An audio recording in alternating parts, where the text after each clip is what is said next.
Hi again. This video is about Graham, part 5. So those are chapters 15, 16, and 17. Intimacy with God, living in a rhythm, and you cannot go it alone. So these are getting kind of personal. They're part of your philosophy, but they're how you take care of yourself and how you make sure that your mental health and your physical health is up to the task of going back into the trenches Monday through Friday, dealing with all kinds of kids from all different situations, dealing with their parents, dealing with keeping your curriculum fresh, trying to individualize it, trying to work on people's IEPs and that kind of stuff, trying to maintain a pleasant social interaction with your colleagues and your principal, and coming home, not snapping your spouse's head off, or your kids, or your roommate, or your dog. And it's important stuff. Mental health in the classroom. I took a whole class in it in college, taught by a psychology prof. It's very interesting. Okay, so some of the things that Graham talks about, and he's kind of a counselor type, even though he was an education prof before he retired. But before we get to that, I've got a few slides in there on how you're going to arrange your paper. And it's up to you. You can arrange your paper the way you wrote it, in the order that you wrote it for this course. Or you can look on there. There are a couple different ways you could arrange it, and kind of dealing with the subtopics. And anyway, you can look at that. Email me if you have some questions. I would like you to plan on adding an introduction, adding section headers when you put the 6 sections that you wrote together. Just put a header in there that says, view of the student or view of the curriculum. A conclusion, and that is just a short synopsis, summary of everything that you said in just a few sentences. I think of it as your elevator speech. If you happen to get on an elevator with the principal that's going to consider hiring you at a school that you want to work for, can you give that person your philosophy of education in just a few short sentences? Or they don't have to be short sentences, just a short paragraph of sentences. Go through and put in some transitions, have somebody proofread or edit if you're not good at that. And we'll do the peer reviews where you'll get a chance for that. Anyway, so starting to look ahead at putting things together, and you can kind of go through those slides on your own. So here's some advice from Graham. I don't know if you've heard this, but a lot of people say avoid the teacher's lounge because teachers can get pretty crabby and they can crab about kids. So when they've got a prep period or a lunch period or a break or something, the people that are in there, it's not the case in every school. I did a field experience at a big Christian high school that had 2 teachers' lounges, and one was very much one way and one was a totally different environment. So that was interesting. But some people say avoid the teacher's lounge. So if you're feeling like that's just kind of pulling you down instead of boosting you up, could be that there are people in there kind of griping about the kids, not saying nice things, but focusing on the complaints. Be in conversation with God just continuously, and be able to rest in Jesus.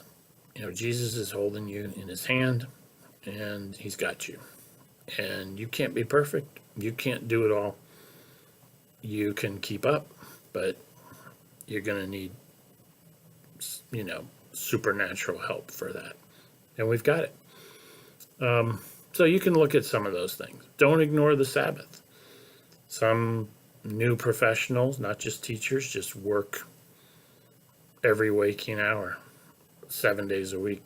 And God didn't make us to be able to do that indefinitely. So The Soviets tried 10-day work weeks with a day off, 8-day work weeks. Guess what? 7 works the best. Find some soul friends, get a small group, kind of examine your life, keep tabs on how your mental health and your emotional health is going. It's never too late to change things. So if you get into a rut that's not good for you, not good for your friends and your kids, your students, change it. If you have some big idea for changing everything, how you do all lesson plans, just start small with 1 week of one content area or one class, that kind of stuff. All right, so that's some advice from him, a whole lifetime of being a teacher, working with teachers. Be a friend with God. Radical concept. We tend to focus on fear God because the Bible says that, but it means really respect God and realize He's awesome. But there are many other parts in the Bible, and I've got some verses up here, like from John 15, that say, I've called you friends. Like, if you were my slaves or my servants, I wouldn't tell you my business. But I'm sharing with you my business and my intimate longings. And I'm taking you into my confidence on that. So there are a bunch of different places where the Bible kind of implies that you're my friends, and maybe we should take that more seriously instead of just being kind of afraid to. All right, so give that a thought. There are a couple slides on that. Aaron Bart, our chaplain here at Dort, did a survey of college students a year or two ago, asking them what their prevailing image of God is in their mind's picture of God. And it's mostly a kind, caring grandfather. So can you be friends with a kind, caring grandfather? Some people can. So that's interesting. So think about that. Intimacy with God, what does that look like? So think about that. Establishing a rhythm for yourself so that you're not trying to reinvent every day and every week, because you're going to have 180 days in the classroom your first year, and then more days, like 10 or something, with teacher meetings and teacher work days and that kind of stuff. So what kind of rhythm are you going to get into? Not just the weekly rhythm, but the daily rhythms. And do you, like, every 2 weeks or every 4 weeks or something, sit back and kind of evaluate how certain things are going? So that kind of stuff. And then you can't go it alone.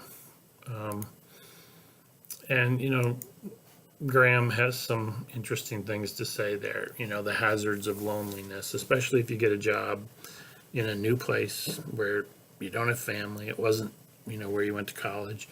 You're going to have to establish, professional and personal and church relationships. How can you be open to somebody befriending you and becoming almost a soul friend or something like that? So some things to think about there. Your walk with God, your personal life, your classroom, challenges. So some good stuff, kind of personal, kind of different from studying a bunch of isms last week, right?